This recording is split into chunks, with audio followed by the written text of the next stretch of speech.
Hiya, my name is Phoebe Staple and I'm a young filmmaker from the UK. I'll be the main host of the final day of NinjagoCon. You are in for a treat since today we'll be announcing the winners of the fan art, stop motion and cosplay competitions and showing you our interview with Sam Vincent, the voice actor of Lloyd from seasons 8 and onward.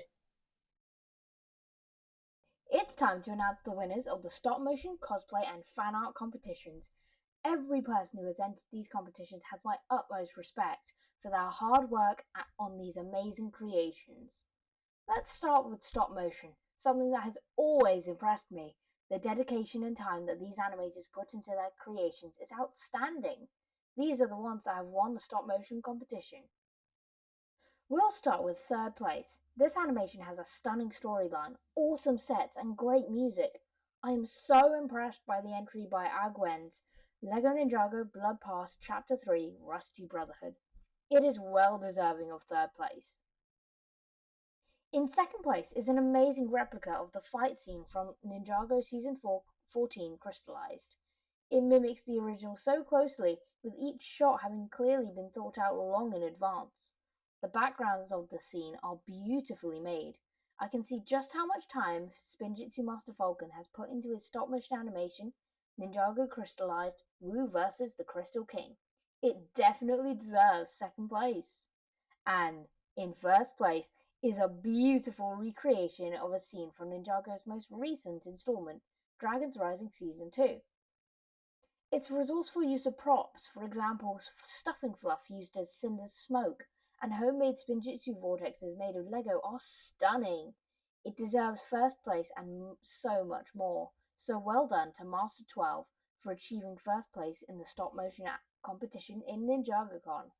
And finally, for the stop motion section of NinjagoCon's competitions is the animation which the community voted as their favourite. Here we see the return of one of our other winners, Spinjitzu Master Falcon, who made a Halloween stop motion special called Hide and Seek. The use of lighting and colour particularly impressed me, conveying the tension of each scene. I can definitely see why the fans like it so much. On to the cosplay competitions. These people have put amazing efforts into their cosplays, and it really shows. Starting in second place, we have a cosplay of the beloved Green Ninja.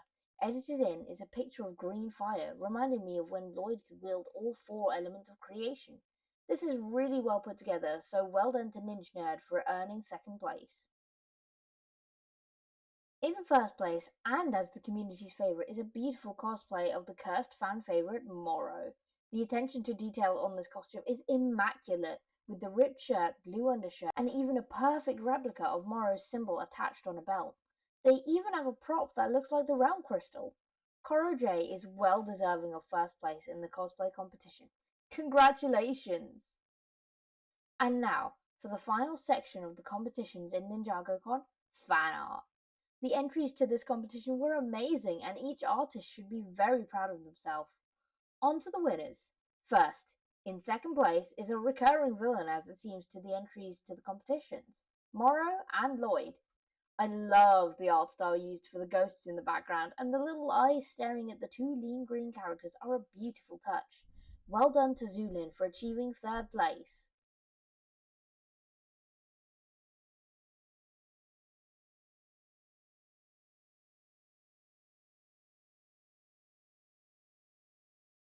In second place is another drawing of Morrow, who is next to the new Elemental Master of Wind introduced in Dragons Rising, Euphrasia. I absolutely love how Euphrasia's eyes were drawn, and the words on either side are adorably sad. Congrats to Koro J for creating this beautiful depiction of these 2 amazing characters. And impressively, in first place for the fan art competition is an epic depiction of the evil Great Devourer wrapped around Garmadon's neck. A beautiful symbol for how Garmadon's innocence got corrupted by the snake's venom. Scribblu definitely deserves first place for this amazing work of art. And finally, for the public winner of whom the community voted in, is an adorable drawing of the 2 hottest heads of the ninja team. You guessed it, Kai and Wildfire! This piece is so heartwarming, literally. The attention to detail on the fire and the outfits is amazing, and I love Kai's loving expression and Wildfire's devious look. Congrats to Ethereum for winning the hearts of the Ninjago community. Well done to everyone who entered the competitions, and congratulations to the winners! Next up, we have an interview with Deven Mack, the voice actor of the Skull Sorcerer from Season 13, and Aaron from Dragon's Rising. What's good, y'all? My name is Deven Mack, and I do the voices of various Ninjago characters, such as Aaron, King Vangelis, the Skull Sorcerer, Corgrand's talking X that definitely does not talk, and of course, Noct. And maybe some other characters you'll meet later on. We'll see. And hey, I'm gonna answer some questions for y'all. Let's get it. So, first off, we have, when did you become interested in voice acting? Now, this question goes all the way back to the ancient time of 2003. And I was, and still am, super into a show called Samurai Pizza Cats. And the show had just this amazing cast of voice actors doing all of this incredibly cartoony stuff. And one day in an online community, somebody posted the voice demos of all of the actors. Now, at the time, I was the shyest kid in school by a very, very wide margin. So I looked at that and was like, man, this is the coolest thing ever. But I'm never going to be able to get like that. But through a lot of practice and imitating those voices and taking some school drama classes, eventually I got like that. And I'm still like that.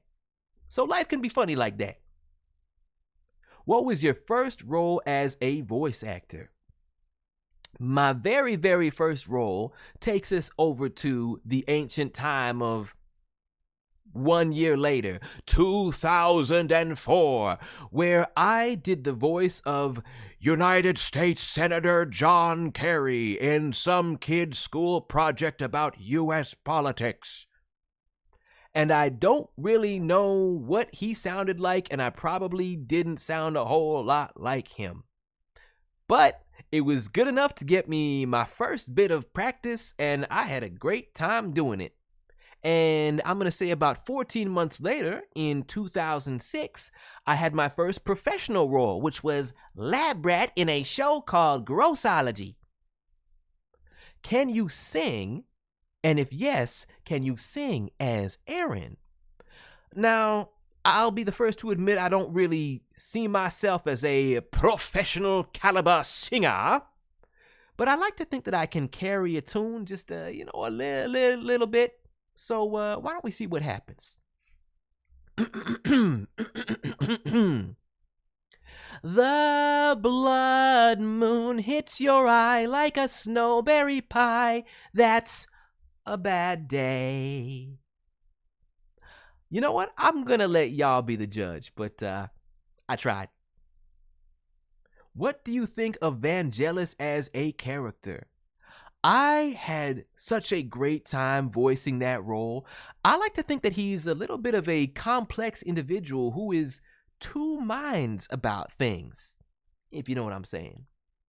On one hand, we have somebody who genuinely wants to make the kingdom of Shintaro a better place, and at the same time, genuinely cares for his daughter, especially as a single dad with only one kid. His daughter, Princess Vanya, must mean a whole lot to him. Unfortunately, not nearly enough to stop him from making some terrible, very, very bad decisions. So, dude definitely deserves to be in Cryptarium prison or wherever he is right now, but I did play him with that genuine remorse and regret about pushing her away.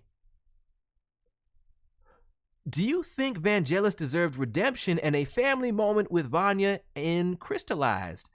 Dude definitely made some very, very bad choices. And once again, deserves to be where he is. But who knows? Maybe after a certain period of serving his time, maybe he won't be there anymore. But either way, I like to think that Vanya would at least go and visit him, and I think that he would truly appreciate that. And he could very easily even be the sort who would be very, very proud of her for the way that she has run the kingdom without him. I could even see him giving her advice and hoping that she does well. That's what I want to think, at least.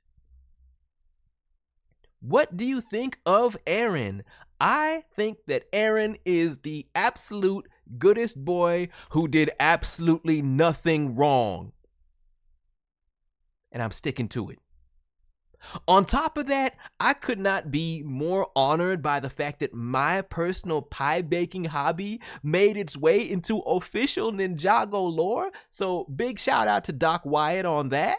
And the fact that his minifigure also comes with the little pie thing that I know technically started out as a waffle for 11 in a Stranger Things set, but it's close enough. Waffles, pies, they're all part of the flour-baked, yummy family. What do you think of Eren's decision to go after Lord Raz? Was that something you expected before you got to see the script? Now, I definitely had recognized that Eren was going through a bit of a tough time with not being able to trust people that he considers his friends and really, really wanted to trust. So, I definitely picked up on the fact that he was susceptible to influences, doing whatever it takes to try to get his parents back, and I can't blame him for that in the least. I think a lot of people would do the same thing. That does not make him a bad guy. Eren's the goodest boy. But I'm very, very excited to see where the story takes him moving forward. And I look forward to your reactions to that. Seriously, I barely even remember what happens. It was a while ago when I recorded most of that. So, I'm excited. How did you come up with the voice for the Skull Sorcerer?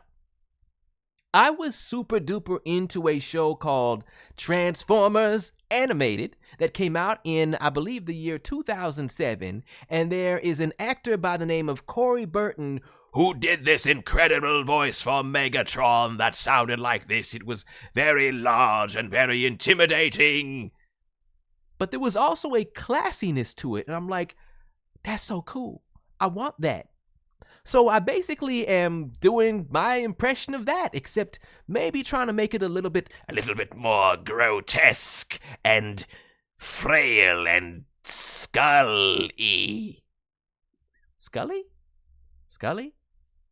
Yeah, that. Who are your favorite Ninjago characters? I keep kind of flipping back and forth on who my actual favorite of the OG ninja are. Sometimes it's Jay, sometimes it is Kai, and sometimes it is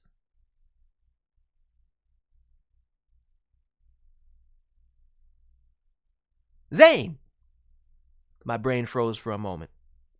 I also really, really like Fugidove, as well as Nelson, and of course Dareth. We gotta have Dareth.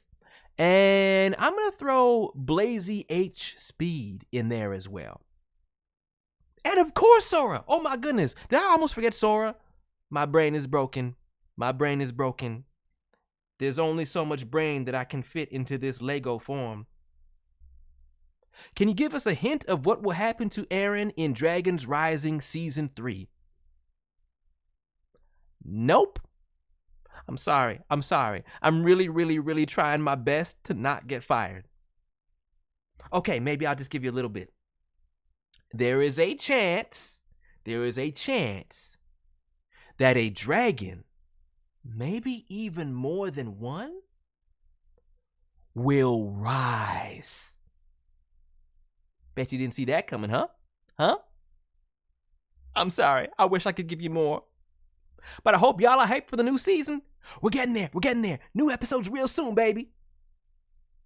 Thank y'all for being so super duper awesome, and I hope you are having the greatest time with NinjagoCon. Much love, y'all. Good pie, everybody. Now we have an interview with Sam Vincent, the voice actor of Lloyd from season 8 and onwards, and many more characters.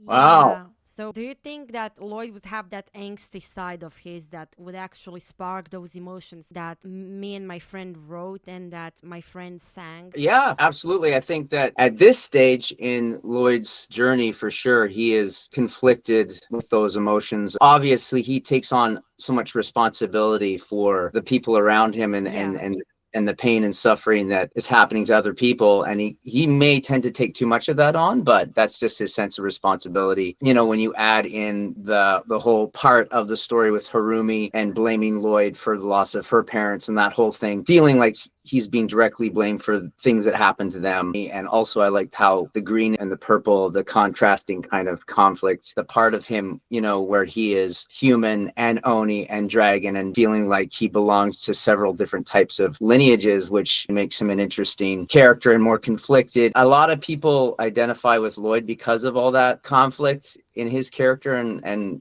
obviously people also have that kind of thing going on in their life where they're struggling with mental health issues and then they're finding a character that really relate to, so it resonates with them. But I get a lot of people who contact me and just say, hey, I'm having a tough day. I try and encourage people, you know, at the same time, I'm not a professional therapist or anything, so I don't like to try and, you know, give too much advice. I just try and keep people knowing that the ninja never quit. You can't quit, you just got to keep going. And everybody has tough days, some people have tougher days, but that's why, you know, for me, I love that line, ninja never quits. It's a good motto to keep, you know, the next day might be better, so keep going. So yeah, I think it's, those lyrics are pretty accurate and depict Lloyd in his current state. That's great to hear then. Are you guys watching Ninjago Dragons Rising as well, Yeah. and following? Yeah. I'm making fan songs for Dragons Rising. Speaking of songs, what's your favorite song from the fall? To be honest with you, right now, I just love the intro song for Dragons Rising. I thought it's really well done. As far as songs go, there's one song that I thought could be redone as Lloyd singing it. Kermit the Frog, he sang "It's Not Easy Being Green." It's not easy being green. It's quite a beautiful song. It actually really,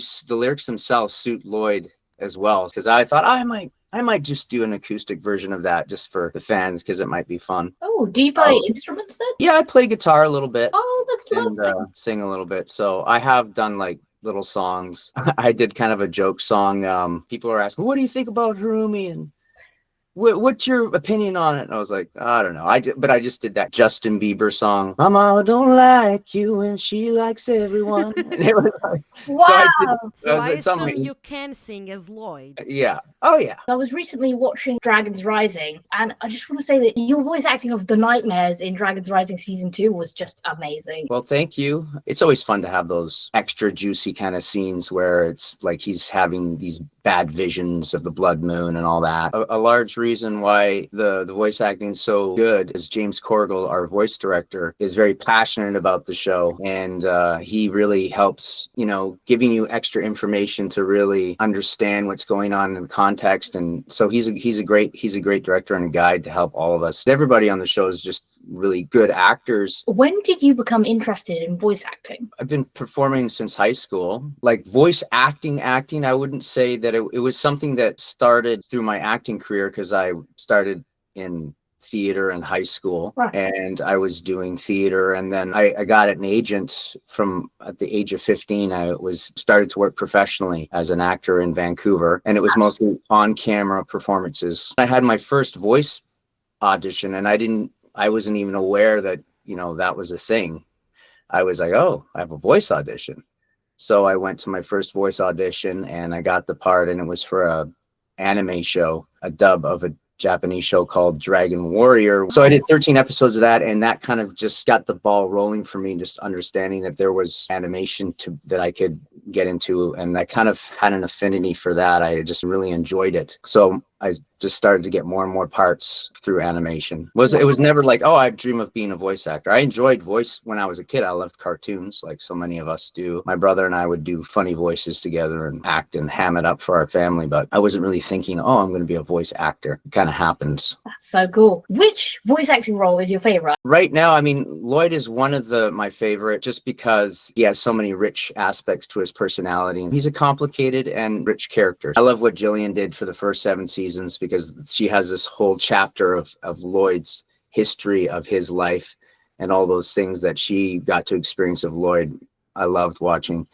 And, you know, for me to kind of take the mantle on into his adolescence and his ongoing journey into becoming a master himself and all that, it's been awesome. Another show that I did is called Ed, Ed and Eddie, and I played this character called Double D. Kind of an iconic character for a lot of people who grew up watching it on Cartoon Network. I really loved doing the baby Looney Tunes when I would play Baby, Daffy, Tweety, and Bugs, and those were a lot of fun as well. Those are some of them. I mean, but I always enjoy most of the stuff that I do. So we know you voice act for Ninjago, but do you watch Ninjago? Yes, yeah, I watch it. I try and yeah. Yay! I'm currently rewatching season 2 of Dragon's Rising. When I started season 8, Sons of Garmadon, I went back to watch the first 7 seasons. Actually, back in the day, I missed out on the original audition for Ninjago. I was out of the country when season 8. Yeah, and then season 8 came along, and then the audition for Lloyd came up. It was great. You know, the Hagman brothers were writing, and they were so essential in the development of the show and the story and the characters, along with Tommy. They were there for the first record and pretty much knew everybody in the room. It's still a little daunting. You're coming in, you know, people have been working with somebody else for 7 seasons. You're taking on this character, and it's, you know, you just want to make sure you're kind of like making everybody happy, right? The Lloyd pressure. I just want everybody to be happy. But, you know, it was good getting the nods of agreement, you know, from voice director and the Hagman brothers and everything. So it felt things were going good. A lot of people as kids grew up in those first 7 seasons with Jillian playing Lloyd. On a level, it sucks. I'm sure Jillian would have loved to continue being on the show too. So it's hard in these situations, but it's kind of like powers way beyond what I control. I'm just an actor trying to get a job. If it wasn't going to be me, it was going to be somebody else. Right. It was inevitable that that's the way they wanted to evolve the show into transitioning Lloyd into an adolescent, because they wanted to create this kind of pseudo romantic relationship with Harumi and grow him into a young adult. I get when you like your things and then people mess with your things, and it's never easy for a lot of people. But now, you know, we've been doing this for how many seasons now? And Lloyd has become this thing. And there's I think there's a lot of people who jumped onto Ninjago who weren't with the first 7 seasons. They kind of got in and then have gone back to watch the first 7 seasons. It's a well-written show. That's what I like about a lot of Lego shows, is that they managed to find that nice mixed balance of humor and then the drama. In season 2, what did you think of Aaron's decision to leave Lloyd to go after Raz? And was that something you expected before you saw the script? There's kind of story tropes that happen in shows. You know, when you have new initiates who are people who are young and maybe naive and are being torn in different directions, and they're dealing with their own emotional conflicts and trusting people. They tell you what you think you want to hear. You could be more powerful than this. Why should you be this when you could be that? And I know how I can help you with that. So no, it doesn't surprise me, because that's kind of good storytelling. Is that's what happens, is you get these new initiates who are just wanting to do the best they can, but then somebody, you know, Lloyd's struggling to be a master, right? Like to be a teacher. So he doesn't even feel comfortable about replacing Master Wu and taking on that role of being the teacher, the master, and he feels uncomfortable with it. Maybe, you know, Aaron sees that he's not secure in his role. So you could see someone like Roz, who's very powerful and he knows exactly who he is and what he wants. It's not surprising. It just makes it interesting storytelling. And there's been lots of stuff where I go, oh, that's happening today. Okay. That's just me as an actor going, so what's coming up next, right? I'm not privy to anything really. I'm just ahead of the curve for that you guys are watching, right? So I get to be right there on the front lines going, oh, well, I see what you did there. Okay. I'm really enjoying all the new introductions to the show. I think I have a soft spot for Wildfire, just because I know Kazumi from before too, and she's so good and funny. Wildfire is just funny. Yeah. You know, they're all great. I mean, but she's adorable. Yeah, she's adorable. Her little raspy voice and her little, you know, feisty attitude, and the fact that she thinks she's, you know, I'm a dragon, basically. Yeah, I'm just too good for everyone else because I'm a dragon. You know, I was like, okay, you're a dragon. That's fine. Janice melon stew? She just drinks it up. It's delicious. I found the scene where Kai was telling Wildfire, you can't go, you got a broken leg. I found that quite endearing. It's great to have that initial competitive spirit going on between Kai and Wildfire, and Because, hey, wait a second, I'm the elemental master of fire. It's different. It's okay, Kai, calm down. You're still the fire guy. Okay, don't worry. If you could say one word about Lloyd in Dragon's Rising Season 3, what would it be? I'm just going to say discovery. Oh. All I can say, discovery. And if you could say 3 words about Dragon's Rising Season 3, what would they be? Yeah. Hold on to your socks. That's hold on to your socks. That's probably Hold on to your socks. I don't have socks on right now. Yeah, I know. Okay. In my opinion, it just keeps getting better. Who is your favorite ninja and why? And can we say don't pick Lloyd? I like to joke. I go say it's Dareth, Brown Ninja. Yes. And keep it at that. Brown. Yeah. Hey. I used to joke that my favorite ninja is Moro because he's also technically a ninja. Now, how does it feel to grow older with Lloyd, knowing he is no longer just a little boy, but a full-grown kind of sensei? Like I say, when you have an opportunity to work on a show season after season, it's a great thing because it's pretty rare to have a character that is kind of growing and having those transitions of kind of like early adulthood moving it toward adulthood. Like I don't think there's any other character I can say that had that kind of journey. So it's unique in that way. And it's a fun thing because I feel like at the end of the day, when it's all finished, let's hope it's not too soon, but when it is, I can look back and say that's one definitive defining character that I got to do in my career that kind of had that longevity and legacy. I think it's mirroring a lot of stuff that people are going through in their real lives too, right? So you are growing with the show. You're watching characters that you identify with grow in the show. It's kind of like a soundboard for you to watch and learn and go back to your own life and hopefully take some lessons from it. And it's inspiring you. And those shows are rare, so it's nice to be a part of that for sure. What Ninjago season was your favorite to work on? And also, what Ninjago season was your favorite in general? Sons of Garmadon was one of my favorite just because it was my first one and it was all kind of fresh and I loved a lot of the last episode conflicts that happened between the reveal with Harumi. I mean, I've enjoyed all of them. I kind of liked the digital universe one was fun too. Prime Empire.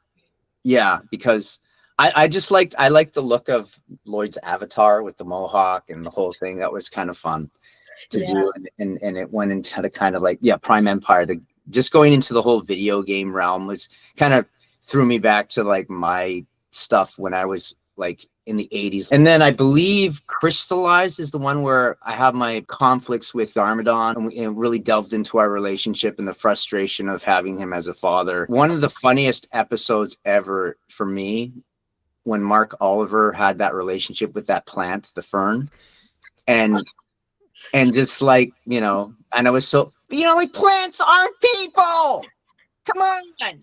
And he's like, he really thinks he's getting in touch with his feelings because he's got a relationship with the plant. And also the whole Oni thing, like getting to like go Oni was pretty epic and cool. So that was like in terms of storylines, it was fun. And also the Harumi getting back into the scene again, like she had to come back. I liked the season where Zane became the Ice Emperor, and also that little relationship with Akita was cool too. I enjoyed that as well. That's what I love about every season. They're kind of creating new environments with Nia kind of sacrificing herself, and like all those different elements were in there, right? It broke Lloyd. He's ended up being a window washer. It was sad for him, but it was kind of funny. I was so glad that Kirby had a chance to have that kind of coal focused season for him, in the kind of the underground realm, the rock realm, the earth realm. That was a cool thing to be a part of. The different like minifigures, the different suits they get for each season?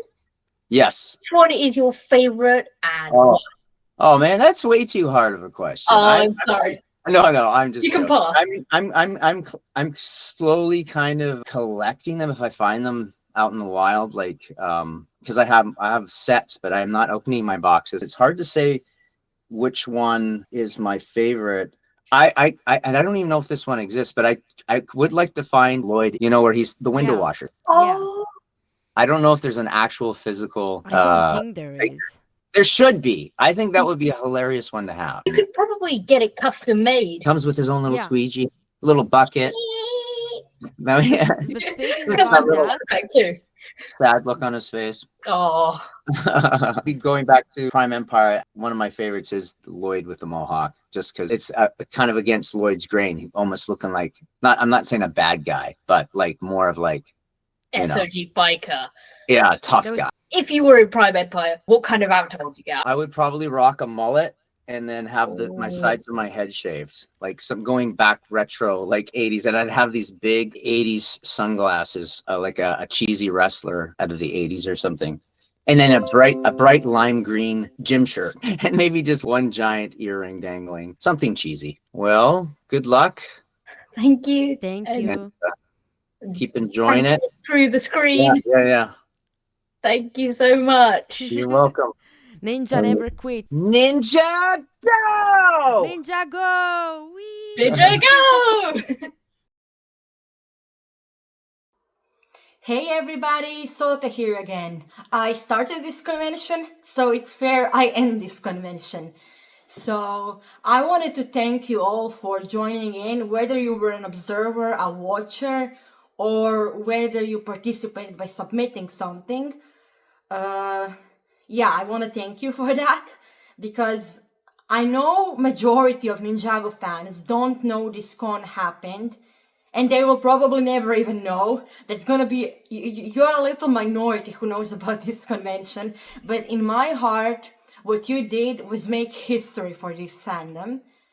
And I want to thank everybody, all the hosts and all the people who helped me create this con in any sort of way. And I want to thank Sam Vincent, Jay Vincent, and Deven Mack for joining in with the Q&A and interviews. That means a lot to me. I'm really honored. And yeah, what can I say? Remarkable. Simply remarkable.